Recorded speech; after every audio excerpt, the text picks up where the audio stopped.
Lamentaciones 3:37. ¿Quién será aquel que diga que sucedió algo que el Señor no lo mandó? De la boca del Altísimo no sale lo bueno y lo malo. En la teología cristiana no hay respuesta para eso. No existe. ¿Por qué Dios puso el árbol ahí?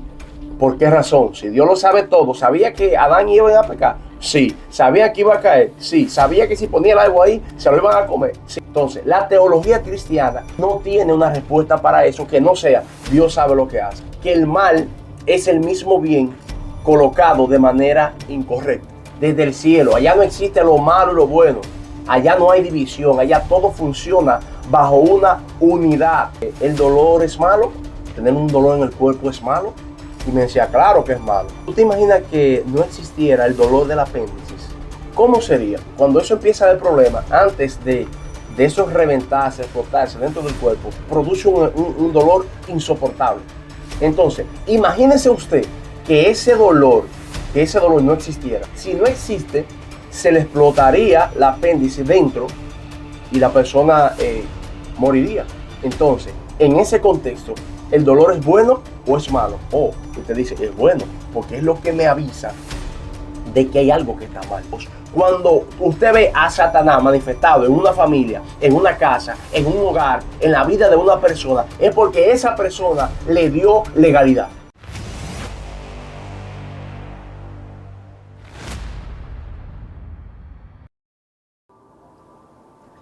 Bendiciones, bendiciones de lo alto para usted. Para mí es un honor, es un privilegio que usted esté detrás de su pantalla viendo la segunda parte de este video. Si no ha visto la primera parte, les recomiendo que vea la primera. Se la voy a dejar en la descripción de este video para que puedan entender a plenitud lo que estoy tratando de transmitir con respecto a este tema. En el primer video se basaba en demostrar que lo que hemos entendido por mucho tiempo de Ezequiel 28, interpretando que ahí se habla de Satanás, pues no lo es. Trabajamos en ese video e hicimos una exégesis un poco profunda para desmontar esa idea, que es la teoría que se maneja normalmente en la comunidad cristiana, y queremos entender la Biblia a la plenitud que más se pueda. Entonces tomamos el tiempo de crear este video. Si no lo ha visto, lo invito a verlo. Les repito, y tocábamos algunos puntos de esa interpretación, como por ejemplo que Satanás se coló en la reunión de Job, y yo decía en ese video cómo se va a colar el enemigo de supuestamente un Dios todopoderoso, que lo sabe todo, que es omnipotente, omnisapiente. Entonces navegamos un poco en la Biblia para desmontar esta idea y dar el contexto adecuado de lo que es Satanás. Y en esta segunda parte quise hablar de lo que es la función de Satanás. Si Satanás, como decía en el video anterior, no es ese ángel caído que nos enseñaron, no anda destruyendo la vida de las personas así como si nada, pues entonces ¿cuál es la función? ¿Para qué está aquí? Entonces vamos a repasar algunos textos y vamos inmediatamente al video. Satanás y su función. La función de Satanás en esta realidad es un poco compleja de entender, ya que tenemos que desmontar la teoría anterior que tenemos como un ser independiente que anda por su cuenta haciendo y deshaciendo. Entonces, una de las cosas más difíciles de entender hasta cierto punto es que Satanás es una creación de Dios con una función determinada. Sí, se lo repito por si no lo escucho bien. Satanás es una creación de Dios con una función determinada en este plano. Y usted me dirá, pero explíqueme, a eso voy. Mire qué pasa. Dios se vale de un ejército de las tinieblas, así como Dios se vale de ángeles para servir, ángeles de luz, para servirnos, para servir al pueblo de la tierra, para hacer cosas sobrenaturales. Dios también se sirve de seres de las tinieblas para hacer ciertas funciones que los ángeles no la pueden hacer.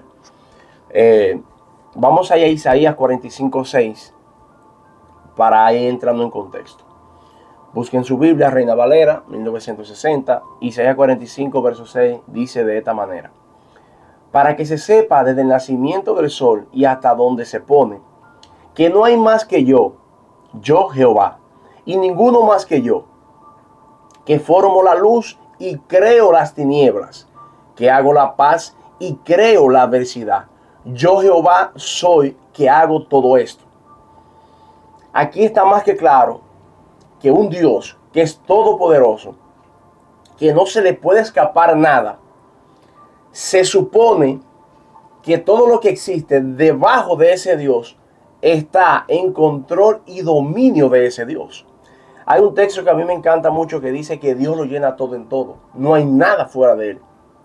La historia que hemos conocido de Satanás nos dice que Dios creó un ángel bueno, el ángel se convirtió en malo y entonces se rebeló en contra de Dios. Entonces, ahora bien, si él se convirtió en malo, ¿de dónde salió esa maldad?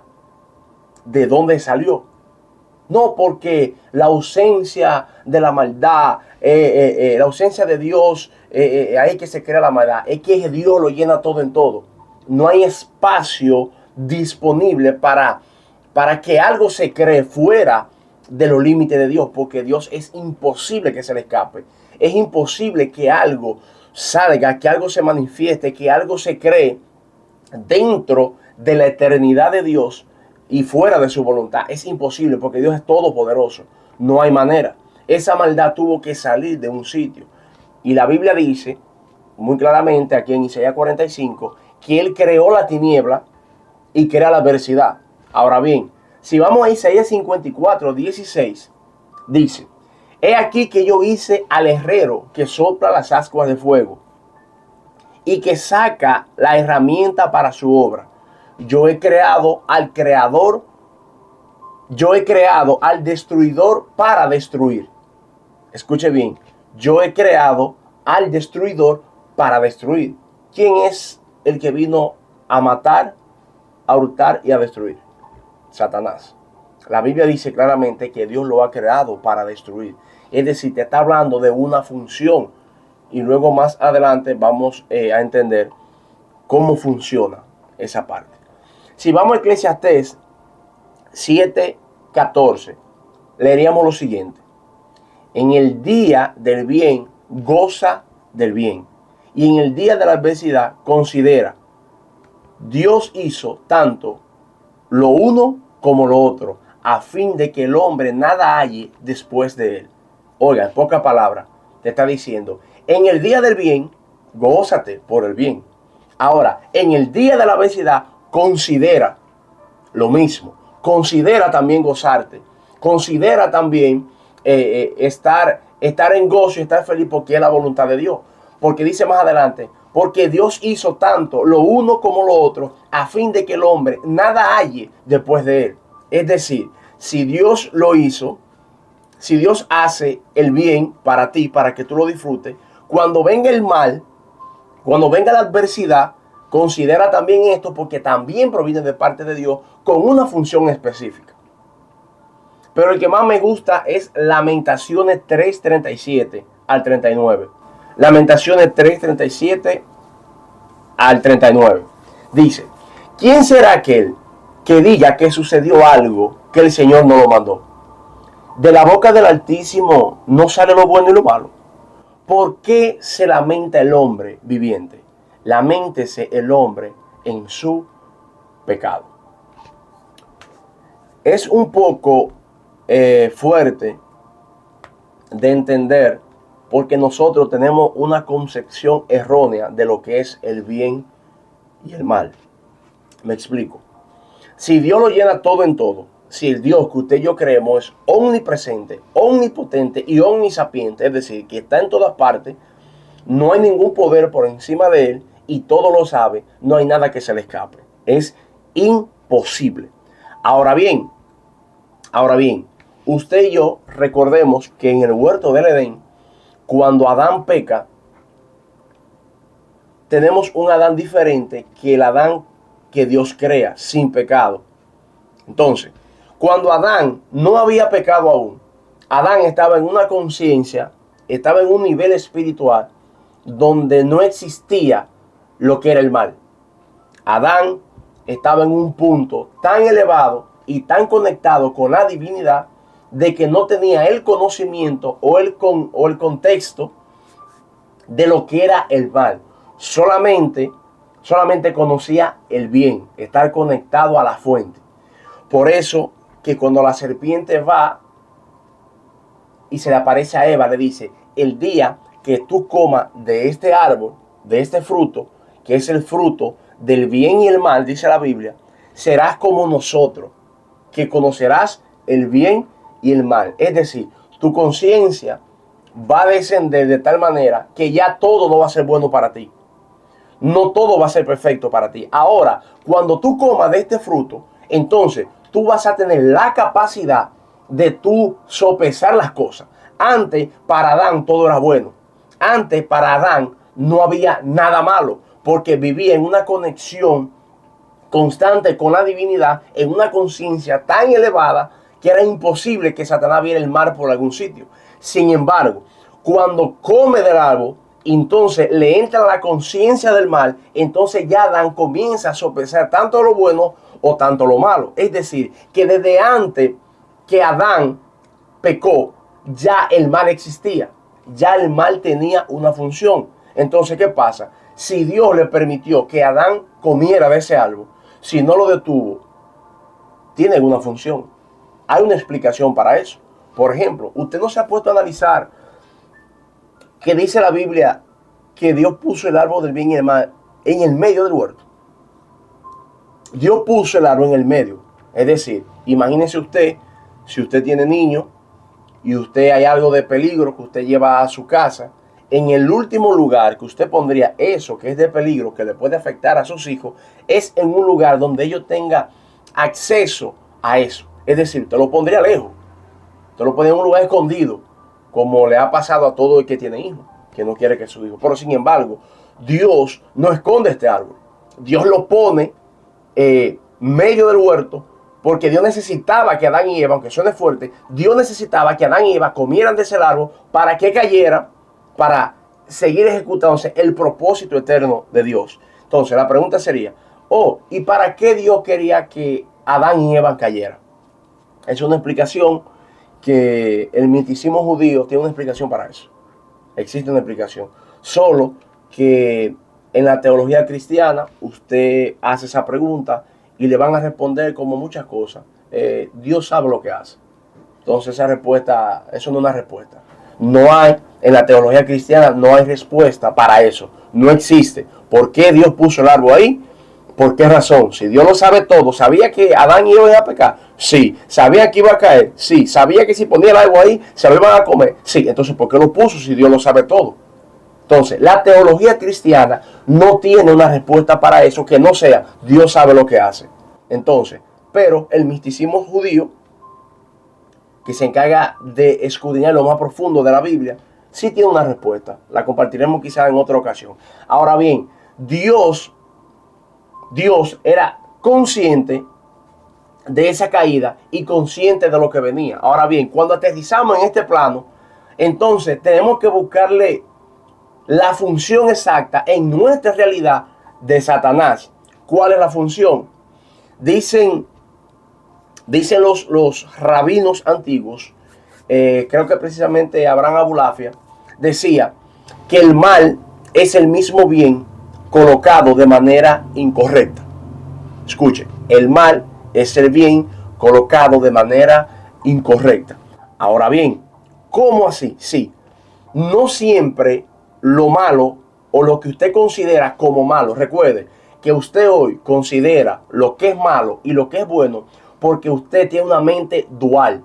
Es decir, usted tiene una inclinación al mal y una inclinación al bien, que es lo que le pasaba a Adán, lo que le estamos explicando anteriormente, luego de la caída. Usted tiene una mente dual, es decir, usted identifica lo que está mal, identifica lo que está bien desde su óptica, desde su perspectiva. Adán no entendía nada de eso antes de la caída. Ahora bien, ¿qué sucede? La Biblia dice que tanto lo bueno como lo malo, las tinieblas como la luz proceden del Padre, proceden de Dios, pero tienen esta función. Cuando tú entiendes que el mal que le puede suceder a alguien puede tener un final bueno, tú vas entendiendo este concepto. Por ejemplo, me voy a la Biblia. Jesús está en una ocasión predicando y está prediciendo su muerte. Dice, me van a entregar, yo voy a morir, etc. Y Pedro se le acerca y le dice, Señor, que Dios te libre de esto. ¿Cómo que te libre?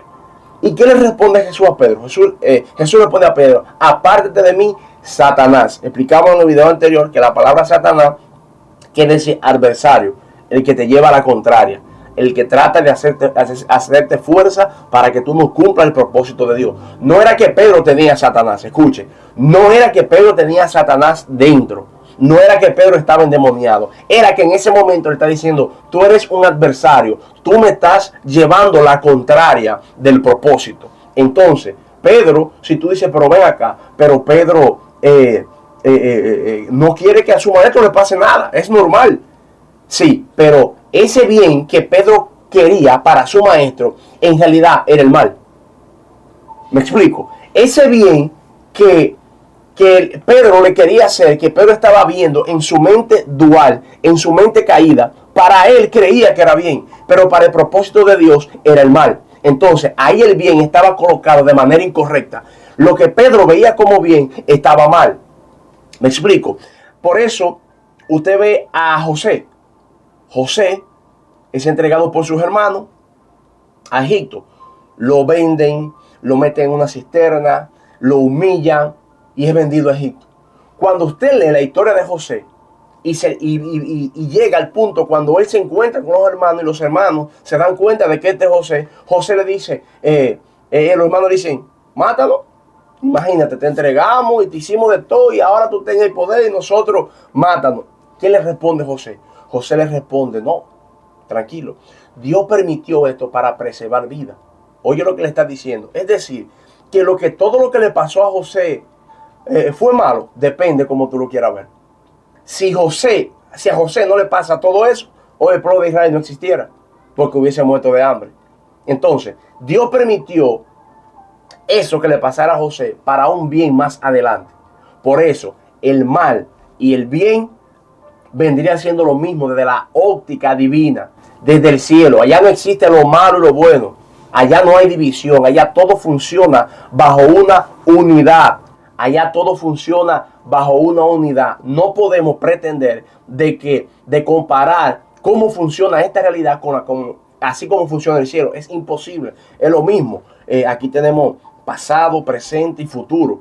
Aquí tenemos tiempo, aquí tenemos espacio.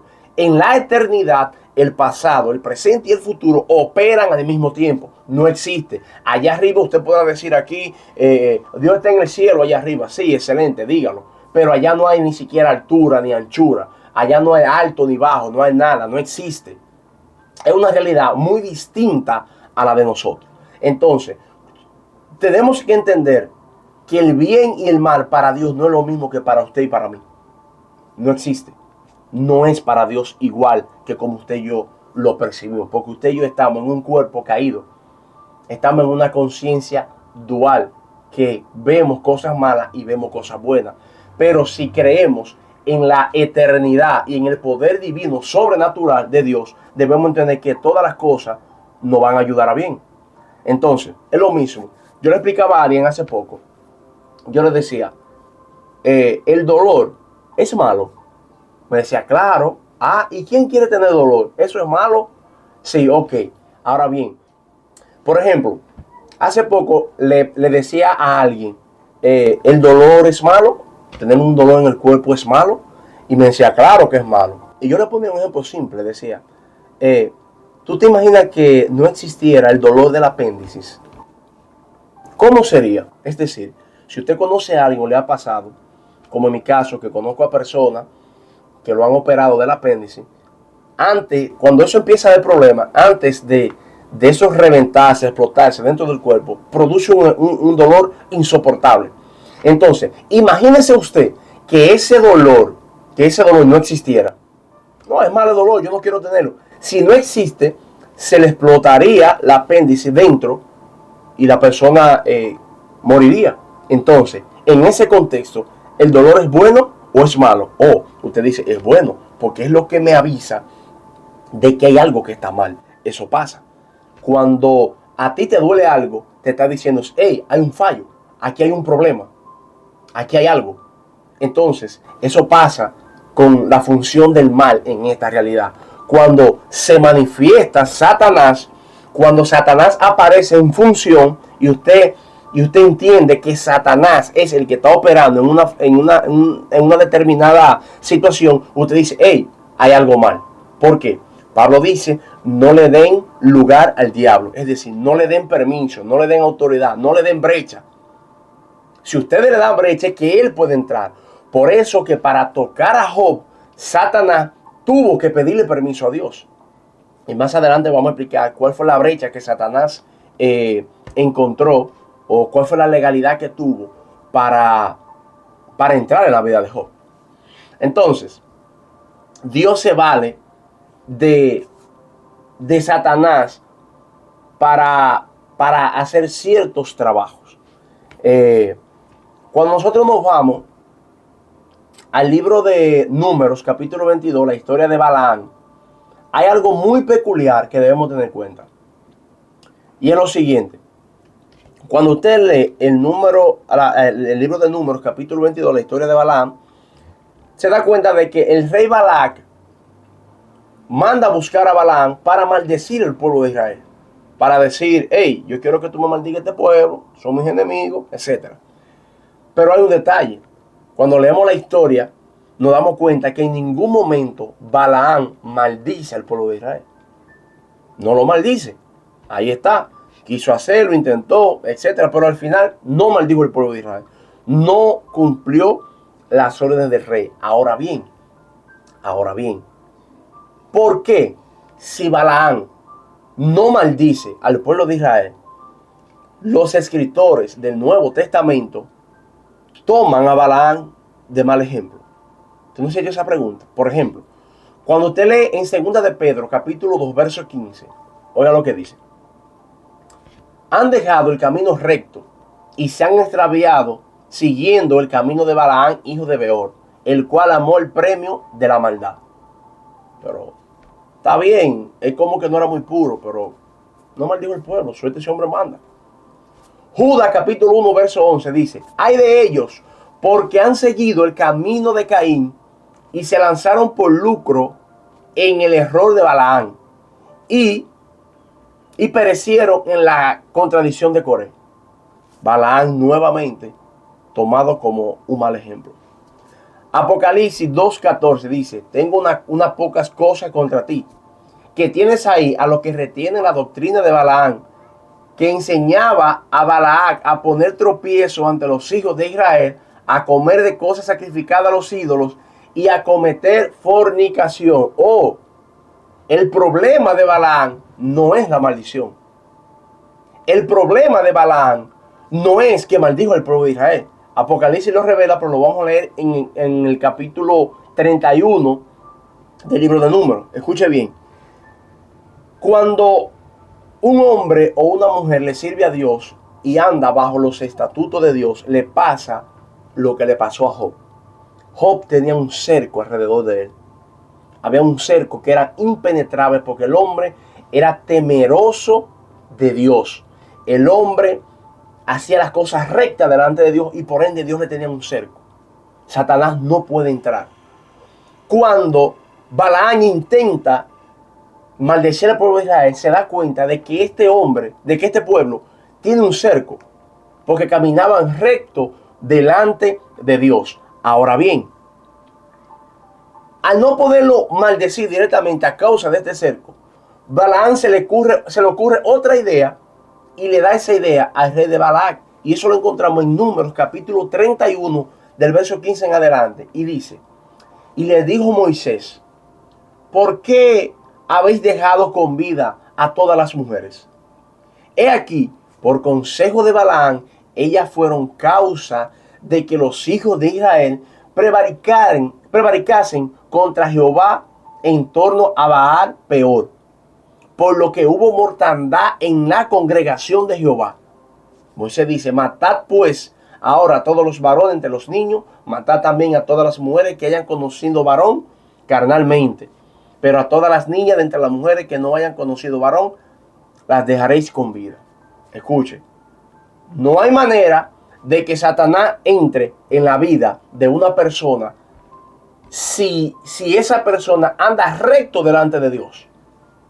No hay manera de que Satanás tenga legalidad en la vida, en un hogar, en una familia, si andan recto delante de Dios. Por eso leímos en Lamentaciones, y se lo voy a recordar, dice Lamentaciones 3:38, de la boca del Altísimo no sale lo bueno y lo malo. ¿Por qué se lamenta el hombre viviente? Laméntese el hombre en su pecado. Te está diciendo Lamentaciones, si de algo tú tienes que tener claro, te dice Lamentaciones, que de la boca de Dios es que sale lo bueno y lo malo.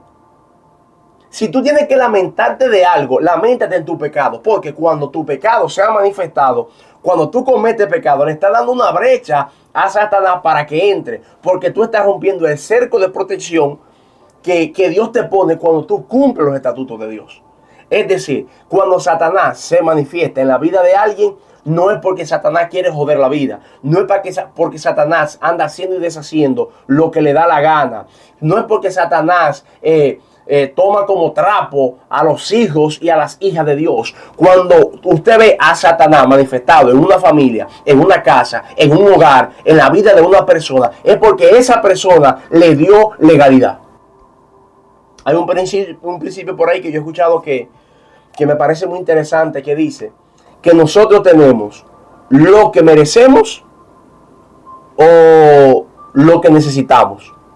Escuche bien, nosotros tenemos lo que nos merecemos o lo que necesitamos.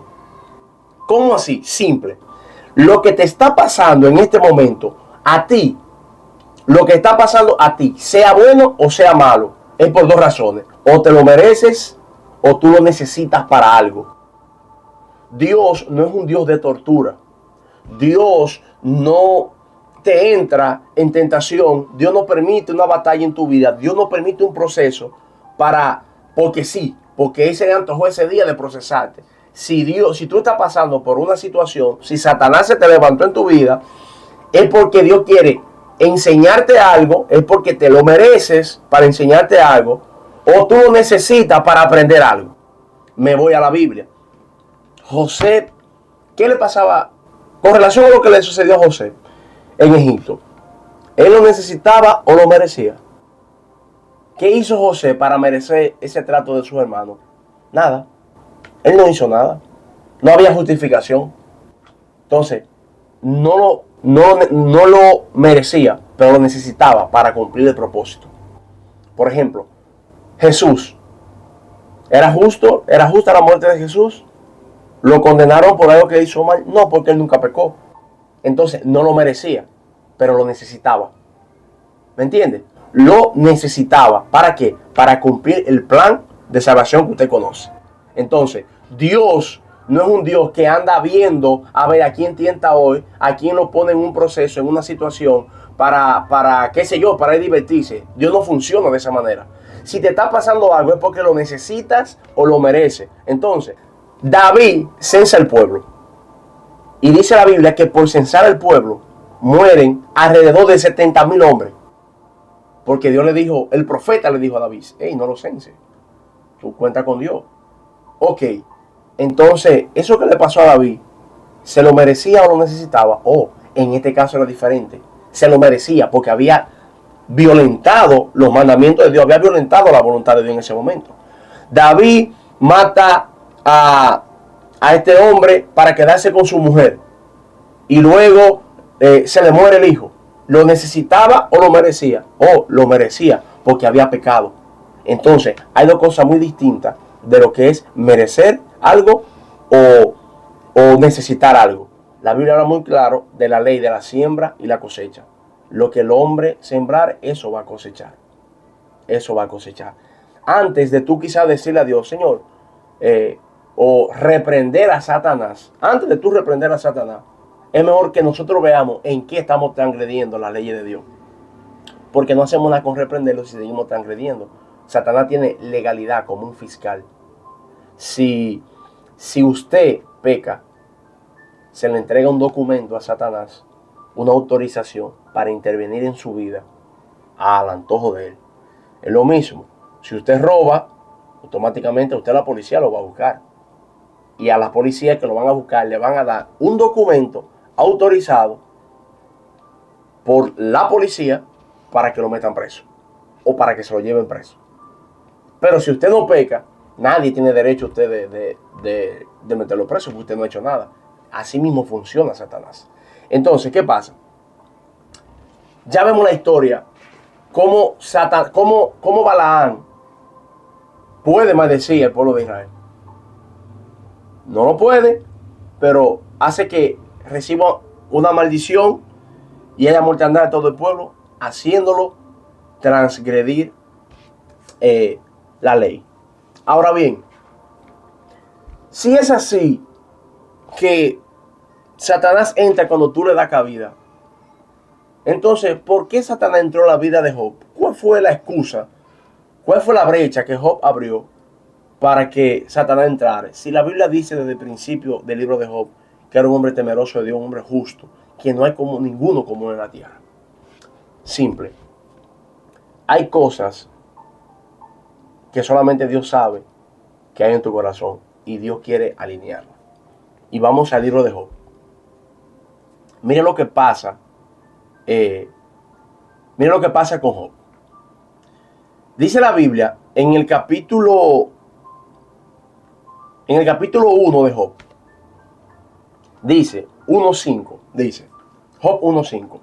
Y acontecía que habiendo pasado en turno los días del cónvite, de la reunión de los hijos de él que hacían fiesta, etc., Job enviaba y lo sacrificaba y se levantaba de mañana y ofrecía holocausto conforme al número de todos ellos, porque decía Job: quizás habrán pecado mis hijos y habrán blasfemado contra Dios en sus corazones, y de esta manera hacía todos los días. Es decir, Job todos los días se levantaba a hacer sacrificio por sus hijos, por si acaso habían pecado, habían blasfemado contra Dios.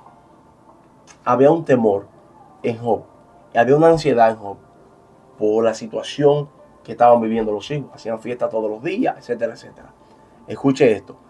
Pero cuando Job se ve en la situación tan crítica que vivió, dice el capítulo 3 de Job, verso 25, dice: porque el temor que me espantaba me ha venido y me ha acontecido lo que yo temía.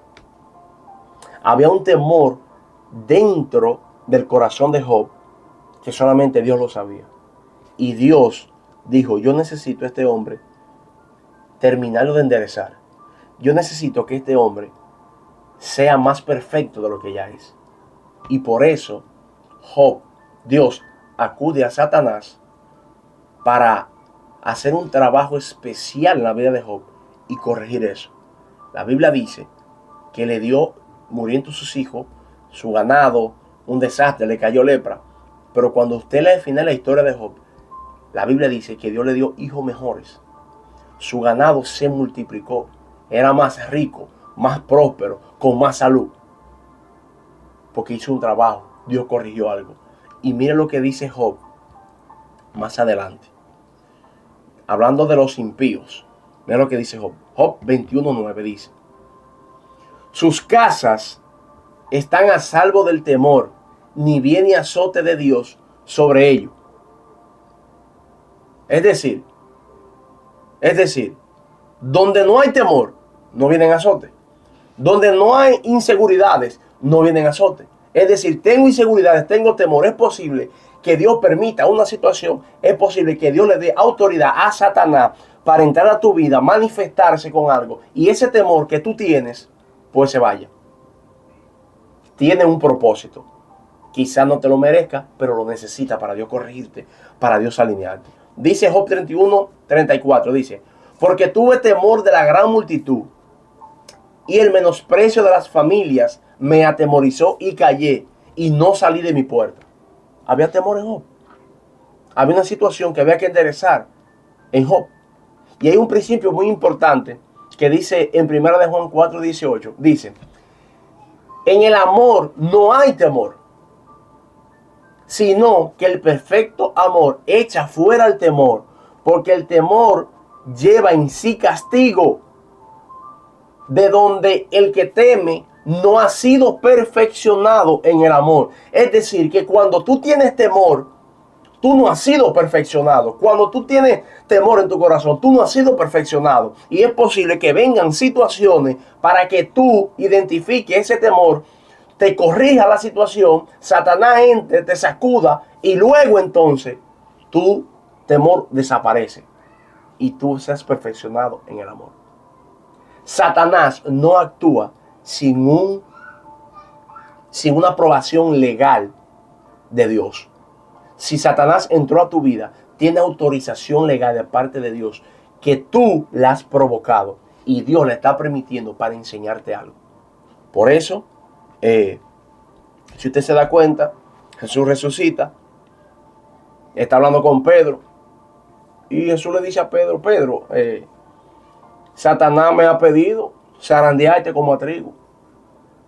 ¿Usted se imagina esa situación? Pedro, Satanás me ha pedido zarandearte como a trigo. Es decir, Satanás tiene un documento legal aquí que me ha dicho, oye, yo tengo legalidad, este hombre hay 2 o 3 cositas que hay que alinearla. Necesito sacudirlo. Eso fue prácticamente lo que hizo Satanás con Jesús en eso. Yo me imagino a Pedro diciendo, gracias a Dios, Señor, que te lo consultó, que yo sé que tú no vas a permitir una cosa así. Pero el Señor dice, no, yo he rogado al Padre para que tu fe no falte. Es decir, yo he rogado al Padre para que Él no te toque. No, no es así. Dios no funciona de esa manera. Jesús le hubiese dicho, yo he rogado al Padre para que Satanás ni por ahí pase. No, yo he rogado al Padre para que tu fe no falte. Es decir, Satanás te va a sacudir como a trigo, Satanás te va a zarandear como a trigo, pero yo he rogado al Padre para que la fe tuya se mantenga, para que tú no dudes, para que tú sigas constante en medio de esa prueba que te va a venir por Satanás y para que tú salgas victorioso. Y dice Santiago que luego de la prueba, luego que el hombre haya resistido la prueba, entonces va a venir el premio, va a venir el galardón. Eso es simple. Satanás, si Satanás se te levantó a ti, tienes que aprender algo de eso. Es lo más difícil. Satanás no anda haciendo las cosas y deshaciendo así, como a lo loco. A lo loco. No.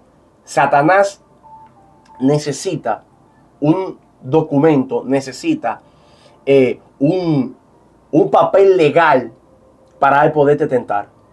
Simple. Él lo necesita. Vamos a leer Mateo. Escucha un principio. Un principio en Mateo 12, verso 24. Dice, mas los fariseos al oírlo decían, este no echa fuera a los demonios sino por Beelzebú, el príncipe de los demonios. Sabiendo Jesús los pensamientos de ellos, les dijo, todo reino dividido contra sí mismo es asolado, y toda ciudad o casa dividida en contra sí misma no permanecerá. Y Satanás, si Satanás echa fuera a Satanás contra sí mismo, está dividido. ¿Cómo puede permanecer su reino? Escuche, donde hay división, Satanás toma posesión de eso. Posesión de eso. División. Dice 1 Corintios 6:17.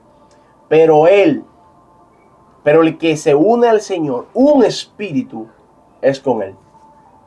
Cuando nos dividimos del Señor, Satanás tiene la puerta abierta para entrar, matar y destruir. Es decir, cuando venimos al Señor, cuando nos unimos al Mesías, estamos imitando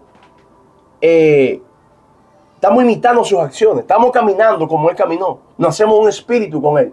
Cuando nos dividimos es porque no estamos andando a los mismos pasos que Él andaba. Y al no andar a los mismos pasos, Satanás tiene cabida, porque estamos transgrediendo la ley de Dios. Por eso me dice Efesios 4:26, dice, airaos, pero no pequéis. No se ponga el sol sobre vuestro enojo, ni deis lugar al diablo. El griego dice, no dice ni deis lugar al diablo, dice no le den permiso, no le den autoridad. Entonces es simple.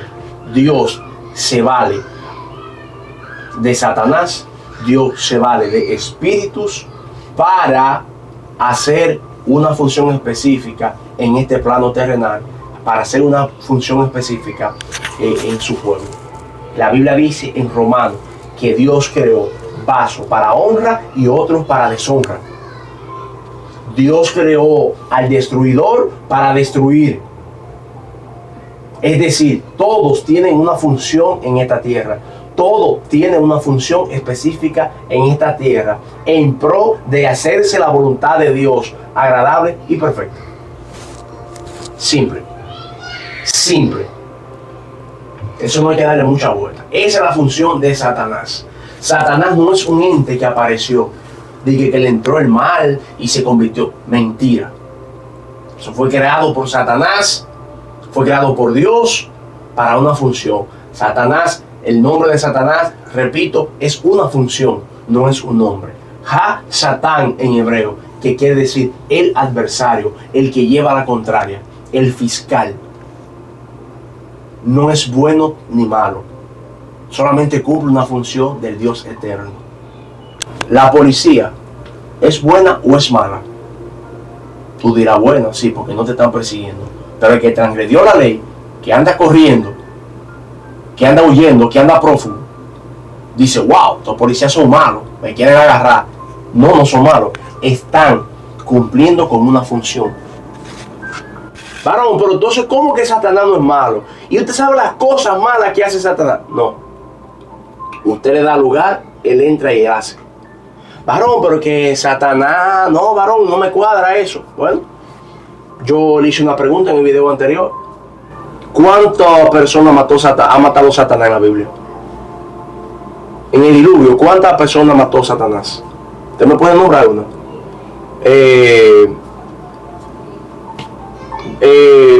Cuando murieron los 70,000, que David censó al pueblo, ¿cuánto mató Satanás? En Sodoma y Gomorra, ¿cuántas personas mató Satanás? ¿Usted me puede mencionar uno que Satanás mató? Ah, varón, sí, hay uno. ¿Cuál? A Dios, pero Herodes mandó a matar como 5,000 niños. Y usted no cree que también Dios le dio la autoridad para hacerlo. Ahí entró Satanás. ¿Dónde lo dice? Ah, porque Herodes no era creyente. A Dios no se le escapa nada. Dios lo sabía. Dios lo sabía. Entonces no podemos atribuir. Satanás no ha matado a una persona porque él no tiene la autoridad de hacerlo, a menos que Dios se la conceda. Satanás es tu mejor entrenador. Satanás es la persona que te va a llevar, que Dios puso ahí para llevarte a perfeccionarte. Es el que te anuncia de que hay algo malo y que tú tienes que arreglarlo. Vamos a suponer que usted va para una competencia fitness. Es decir, usted va a competir, usted necesita tener el cuerpo de una manera para competir en una fecha determinada. Vamos a suponer. Usted contrata a un entrenador, le dice, mira, yo necesito tener ese cuerpo para tal fecha, para competir. Excelente. Y usted llega al otro día al gimnasio a las 6 de la mañana. Y el entrenador le dice, el entrenamiento de hoy es tú comerte 4 hamburguesas. Usted dirá, ¿cómo 4 hamburguesas? Por eso tiene mucha grasa y etcétera. ¿Y cómo es? Pero tú te la comes. Bien. Al segundo día tú llegas y el entrenador te espera con una pizza de 12 pedazos de pepperoni. Tú dirás, te la comes muy bien, pero está raro esto. Pues no estamos haciendo ejercicio, solamente estamos comiendo. Y al tercer día tú llegas y el entrenador te guarda 5 donas con una Coca-Cola. Y tú te das cuenta de que si sigues así, tú no vas a llegar a tu propósito. ¿Qué tú harías? Tú sales de ese entrenador y buscas otro. Pero viene el otro entrenador, el primer día, tú comienzas a dar a las piernas, comienzas a dolerte las piernas, comienzas a dolerte la espalda, todos los músculos, líos. Pero tú vas a estar contento, contenta. ¿Por qué? Porque este es que me está llevando a donde yo quiero llegar. Pero el otro te da comida. Sí, me da comida, pero en ese contexto, para mí es mala esa comida, para lo que yo quiero lograr, para el fin. Pero el otro te está poniendo a sufrir y los dolores de las piernas, los ejercicios, y tú estás sudando. Sí, no importa, pero eso es lo que me va a llevar al propósito que yo quiero lograr. Entonces, el que te da comida en este contexto es malo, y el que te pone a hacer ejercicio y te hace doler los músculos, ese es bueno. Pero eso me impresiona. Sí, así mismo es Satanás. Satanás, Dios te lo pone para entrenarte. La Biblia dice que Dios no tienta a nadie. Él no puede ser tentado, por eso Él no tienta a nadie. Pero debe tener a alguien para ponerte la tentación cuando tú la necesites, para alguna corrección. Varón, raro el asunto, sí. Suena raro por la concepción que tenemos. Por tanto tiempo nosotros escuchar que Satanás es solamente malo y está por ahí haciendo y deshaciendo. En su contexto correcto, Satanás te hace bien a ti, te hace bien a tu alma, te hace bien a ti como persona. Cuando Él se manifiesta, te está anunciando de que hay algo que hay que mejorar, de que hay algo que hay que corregir. Esa es la función de Satanás. Antes de tú orar y decirle, Satanás, vete fuera, de reprenderlo, dile, Señor, ¿qué tú me quieres enseñar con esto? ¿Qué tú me quieres enseñar con esta situación? Si Satanás se me ha manifestado a mi vida, es porque hay algo que yo estoy haciendo mal. Quizá tú no sabes lo que estás haciendo mal y te corresponde orar y preguntarle a Dios. Dios te va a responder, te va a hacer ver lo que tú tienes que corregir, tú lo vas a corregir y luego va a venir una victoria. Hasta aquí este video. Si lo vio completo, de verdad, muchas gracias por escucharme. Siempre exhorto a que no crean lo que yo digo. Yo no tengo la verdad absoluta. Es decir, nadie en esta tierra tiene la verdad absoluta. Nosotros nos podemos acercar un poco a lo que es la verdad. Pero cuando creemos que tenemos la verdad absoluta, pues ya no hay más para dónde aprender, para dónde crecer. Siempre les exhorto que estudien, investiguen, no me crean, den pausa a este video, anoten los textos, léanlo, estudienlo, oren y tomen ustedes sus propias conclusiones. Recuerde, usted es un ser pensante. Usted es un ser que Dios lo creó con la capacidad de análisis, con la capacidad de emitir juicios, con la capacidad de entender y de discernir si una cosa está bien o está mal. Entonces, a mí me corresponde plantear lo que yo entiendo en este momento como mi verdad, que quizás no es la suya, y yo lo respeto, y punto. Lo demás, ya cada quien tiene sus propias conclusiones. Si quieren dejar algún comentario, alguna duda, alguna pregunta, lo pueden dejar aquí abajo del video. Siempre y cuando se haga con respeto, yo le voy a estar respondiendo. Dios le bendiga y hasta la próxima.